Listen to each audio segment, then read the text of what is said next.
It's just now. That's Good what. morning, good afternoon, good evening, wherever you are in the world, and welcome from Radio Works World. I'm Roger Cheetham, host of the Live the Life You Deserve show, sharing the same name as the programme put together and the forthcoming book due to launch in March of next year.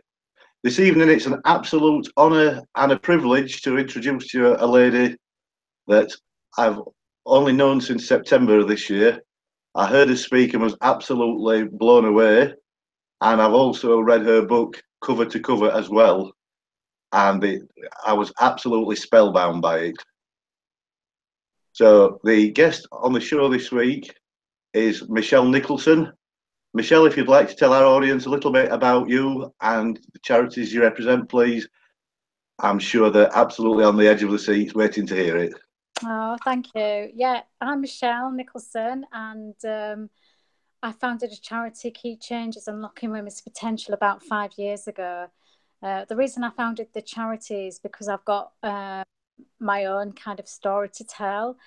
When I was 22, I experienced the criminal justice system myself. I was convicted of a crime that I did not commit, and when I went into prison, it kind of opened my eyes about all the social injustices that are apparent all over. You don't really get to see unless you experience that experience. So I've dedicated my life to getting knowledge to be able to help other women that are in my situation. So I founded Key Changes, and we have a women's centre, which is a safe place for women to go that are marginalised in our communities because of criminal records.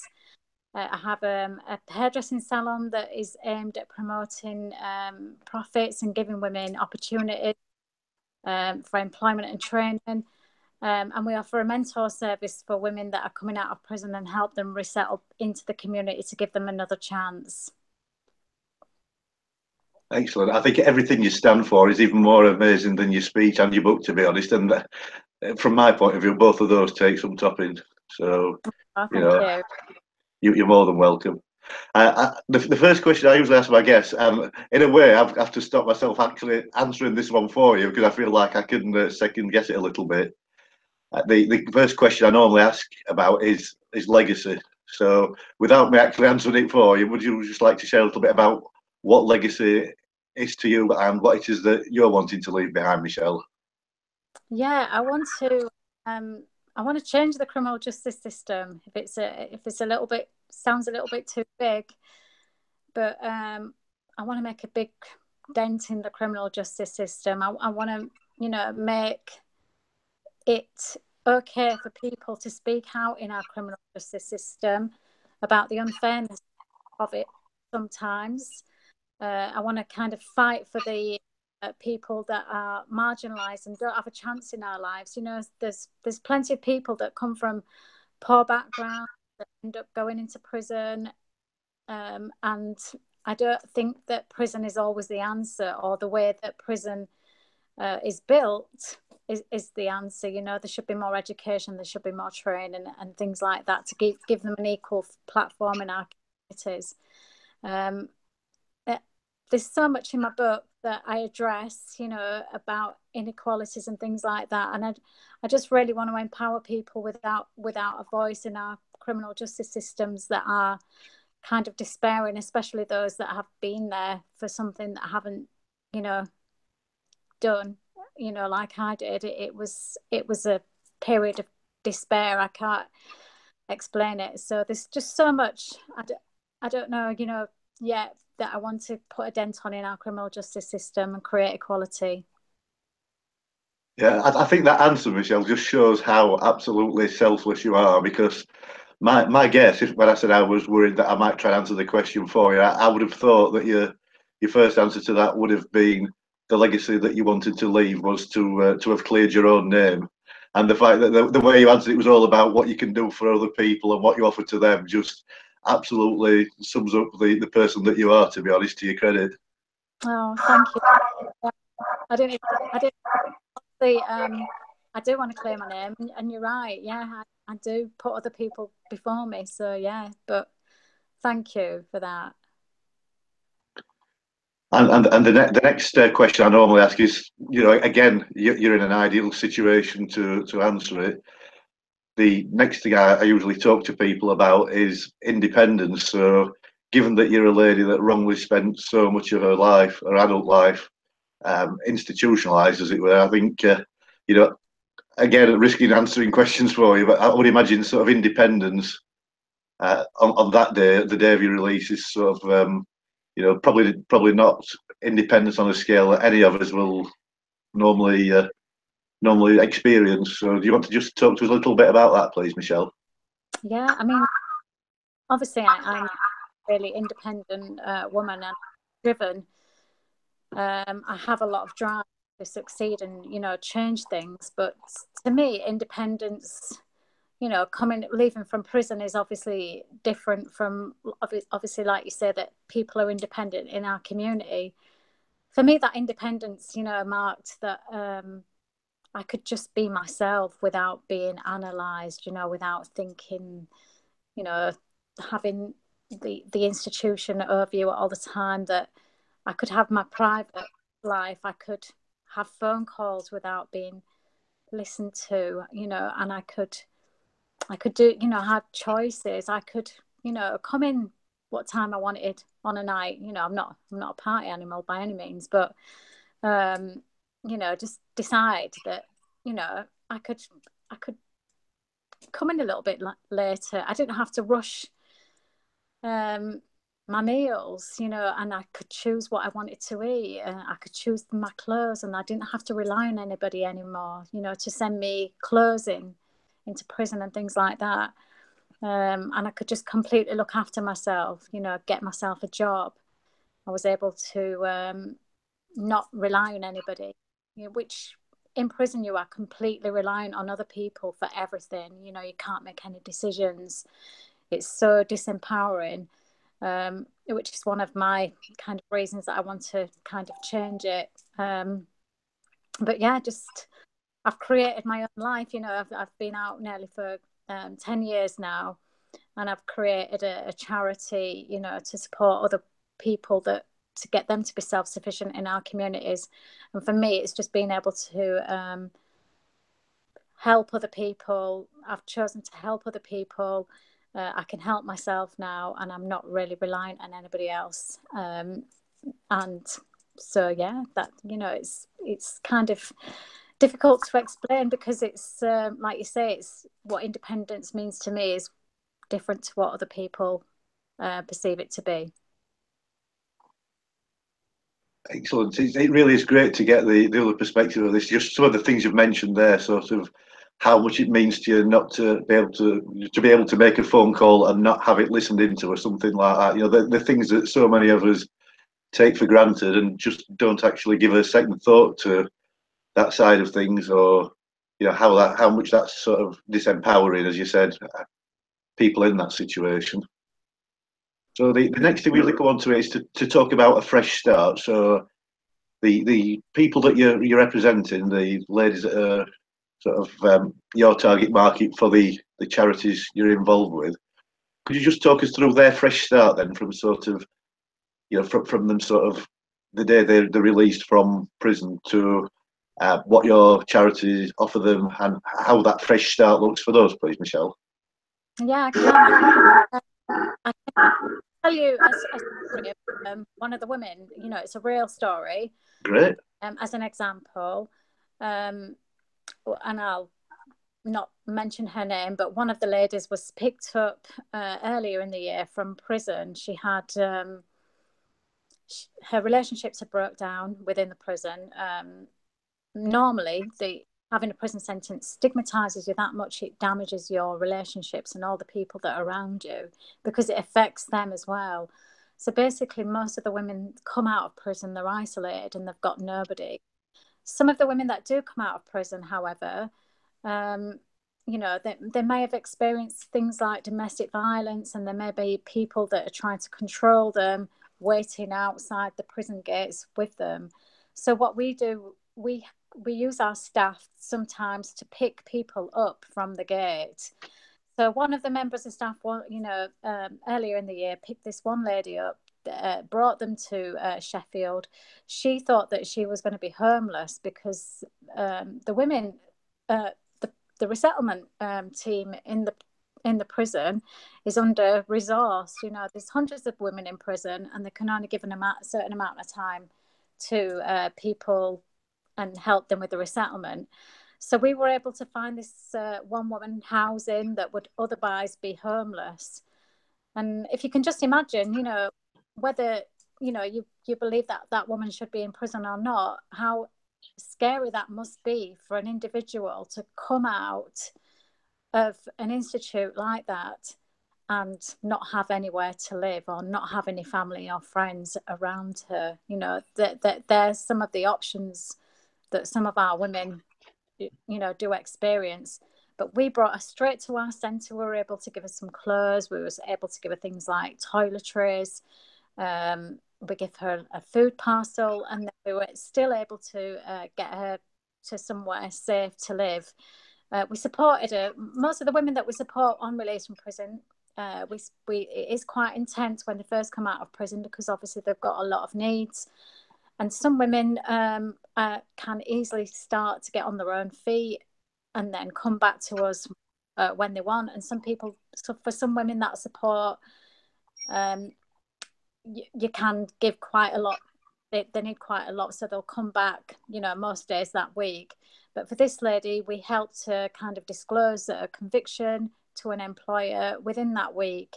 And luckily for her, that was a good this is a good example. She was found her own flat in a couple of weeks. She'd gone from supported accommodation to a flat, and she also found a job, and we helped her disclose a conviction. So she still comes back to us now every now and then and just lets us know how she's doing.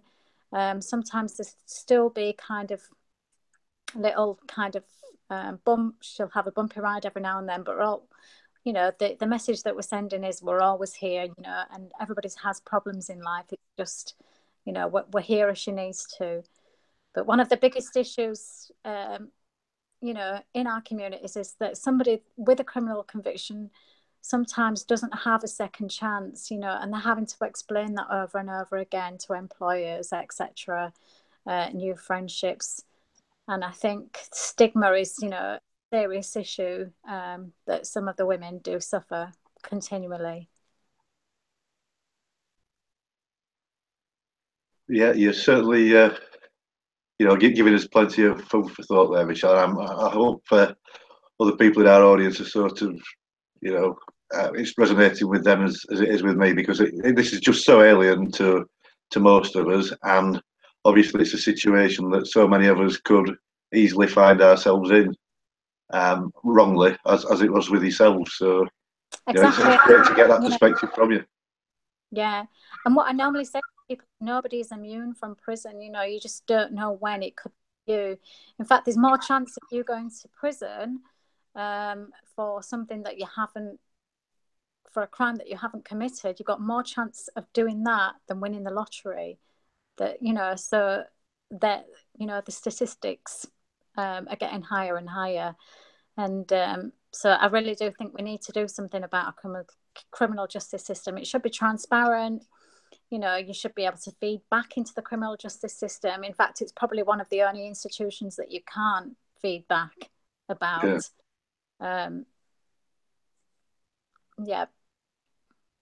Yeah, as much as we don't want to scare the audience, that's a really interesting statistic. That you know, you could be more likely to go to prison for something you haven't done than winning the lottery. So I think that really does put things into perspective a little bit there, Michelle. So great way of putting that across. I did like that. Yeah, no, good. Yeah, it's true. And, you know, a lot of the public just think they don't need to worry about it if it's not affecting them. But, you know, there's so many people it can affect. And you just don't know when it's going to be you. And then when it is you know, you're stigmatized because people then have doubts and think, well, they might have done it, you know, and then, you know, that's the powerlessness of the institute. It does, you know, once you're labelled with that label and you're in the criminal justice system, then nobody wants to listen to you. So it's a very frightening experience to be in. I can only imagine, and hopefully it always stays that way. I don't play the lottery, so hopefully the the other alternative is not going to come true for me either. No, no. So obviously, as a lady that's been there, done that yourself, Michelle, that's obviously given you empathy with other ladies in that situation, and empathy is something that's common to what both of us are all about and what we stand for. And to someone that's not actually experienced that for themselves, yeah, how would you want someone on the outside world to sort of have empathy with those people in that situation, please? For those that have committed crime, for those that have committed crime. Um, I think we're looking more at the both really, because obviously people's viewpoints are going to be very different. But Yeah, yeah, firstly, for the people that haven't committed the crime, that have wrongly sort of been in that situation, and also, for the people that have committed the crime, then that's, yeah. If you're willing to talk on yeah, both of those, that'd be great, Michelle. Thank you. yeah. Basically, if you like I've all said, there's nobody's immune to going to prison for something for a crime that they haven't committed. And I think what the community needs to understand is it could happen to you. And I think we need to get away from the fact that it's never going to happen to you, because it eventually we'll all know somebody, that has gone to prison for something, for a crime that they haven't committed. And I think we really need to wake up and basically understand right now, because obviously when it's them, it's too late. That's what I'm saying. And it's, for me, it wasn't until it was too late that I realized what our criminal justice system really is. The court system and the powerlessness and the label of guilty before proved innocent, all that kind of stuff. The whole setup of it is stigmatize you and labels you so nobody will believe you. But I don't know how to express that. If sometimes it's unfortunate, because until you actually live that, you can't really have empathy. But if people can, maybe they could read my book Without a Voice, because obviously it's a very emotional book, and it tells you my story of being in the criminal justice system, and it's quite raw and quite emotional. And that's exactly why I wrote the book, to get somebody to walk in my shoes, because it's so difficult to empathize until you've actually experienced it. And I think for the women, that are in prison, that have committed crime, it wasn't actually until I went into prison that I understood those women, and I realised that actually they were vulnerable women rather than hardened criminals. Is what you expect. And what I found is, over the years, I've learned that most of the women in prison have been victims of horrific crimes. So there's a lot of women in prison that are prolific offenders of shoplifting, and they do those crimes because they've got themselves involved in this complex web of life. And basically, when they're kind of 11, 12 or 13, they're their lives are so complex that they start using substance misuse, alcohol, they get involved in the wrong circle of friends. And mostly it's all surrounded by the fact that they've been involved in, they've been victims of really serious crimes, such as sexual abuse, emotional abuse, physical abuse. But somewhere in their lives, there has been something to trigger off, that kind of pathway. And who knows, if we'd have experienced that, how do we know that we wouldn't have done exactly the same? How do we know that we wouldn't have got involved in alcohol or substance misuse, or got involved in the wrong relationships? But by the time we get to them at key changes, their lives have been that complex. Some of the women are 40 years old and they've been committing crime all their life, and they don't know anything else. And actually, they've got to the point where there's no life left apart from prison.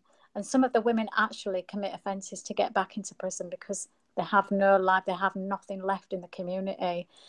And I think if you try to understand that, you can understand, yes, they are complex, and some of them do commit crimes, against people, against shops, against all kinds of things. But if you were to understand, a little bit of the pain that they are actually experiencing, or some of what they've been through, perhaps, we as a community should possibly give them a criminal justice system that's able to rebuild their lives and, empower them to be better people, to give them an opportunity to make better choices and to empower them rather than disempower them, in an institute of the powerless and the powerlessness, maybe isn't the right thing to do, because it's not actually stopping crime. So I do think it needs to change at some point. Absolutely excellent, that Michelle. I can't put into words how much respect I've got for you for what you're actually doing and what you're achieving. Thank you. You're more than welcome. The charities you mentioned being involved with moving forward, what are the next steps for you then, Michelle, with regards to those charities? Yeah, so the next step is we're trying to build a social enterprise at the moment. So we have a salon called What Women Want, and that's to generate some profits into the charity. And we offer training as well. So from January, we're partnering with Sheffield City College, and we're going to be offering 20 placements in hair or beauties for women to get their MVQs. And what we'd really like to do as well is build more kind of salons in and around Sheffield, so that we can employ women, as alongside professional staff, to give them opportunities so that they have a chance in our communities. And at the moment, the What Women Want salon's based in Sheffield. That's right, isn't it, Michelle? Yep, it is. It's based in Lane Top, and it's a really good salon. We've got a lot of high class treatments there. We've got a non-invasive facelift machine for older ladies. It really works. We use Dermalogica. All our women are trained to like the highest level, and we're generating. We're getting more and more women come to the salon now and give really good feedback. So I generally believe it's an amazing salon, and I go there for my own hair. So it's something that I use myself as well. Excellent. I've seen a recent Facebook post actually where people are asking where you went for your hair doing, and you actually said, you very much support the sort of the salon that you've established, and I don't think there can be sort of a better vote of confidence than you using it yourself. So no, definitely not. I have to say to the ladies in our audience, if they're based anywhere in and around the Sheffield area with Christmas coming up, why not make yourself feel better and know you're making a difference to people that will really appreciate it as well. Absolutely, it's a win-win. And I just put on my Facebook as well, if anybody spends over £50 on either the hair, a voucher, or anything to do with the beauty salon. So if you just got to remember that treatments do add up, they're going to get a copy of my free book as well, signed copy. So that's going to be thrown in as well. Excellent. Well, it's been a pleasure to talk to you again today, Michelle, and to share with the audience, what an amazing lady you are, making such an amazing difference to the world. So thank you very much for agreeing to be a guest on the Live the Life You Deserve show today. Oh, no, you're welcome.